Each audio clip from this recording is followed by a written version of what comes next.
চিচিঙ্গে আসলে তোমরা বাড়িতে কে কি করে খাও? বাড়িতে চিচিঙ্গে আসলে আমি তো ঠিক এইভাবেই ভাজা করে খাই, যাতে রুটি ভাত সবকিছু দিয়ে যায়।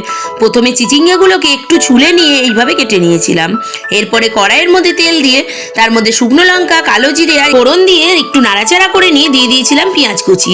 পেঁয়াজ কুচিটা একটু নাড়াচাড়া করে নিয়ে কেটে রাখা চিচিঙ্গে গুলোকেও দিয়ে দিয়েছিলাম, দিয়ে আবার একটু ভালো করে নাড়াচাড়া করে নিয়েছিলাম। আর দিয়ে দিয়েছিলাম নুন, হলুদ আর কাঁচা লঙ্কা চেরা, দিয়ে একটু নাড়াচাড়া করে এবার একটু ঢাকা দিয়ে দিয়েছিলাম। এই ঢাকা দিলে সেদ্ধও হয়ে যাবে, আর চিচিঙ্গে থেকে দেখো বেশ খানিকটা কিন্তু জলও বেরিয়ে এসছে। এই চিচিঙ্গের মধ্যে আর জল দেওয়ার কোনো প্রয়োজনই নেই, এই চিচিঙ্গের জলেই চিচিঙ্গে ভাজা হয়ে যাবে। তারপর ঢাকাটা তুলে নিয়ে যখন সেদ্ধ হয়ে গেছিল তখন একটু স্বাদ ভালো আর মিষ্টি মিষ্টি হওয়ার জন্য একটু চিনি দিয়ে দিয়েছিলাম। এরপরে ভালো করে নাড়াচাড়া করে চিচিঙ্গের জল শুকিয়ে এলেই রেডি আমাদের কিন্তু চিচিঙ্গে ভাজা। খেতে কিন্তু দারুণ লাগে, এইভাবে কোনোদিনও না খেলে একবার খেয়ে দেখতে পারো।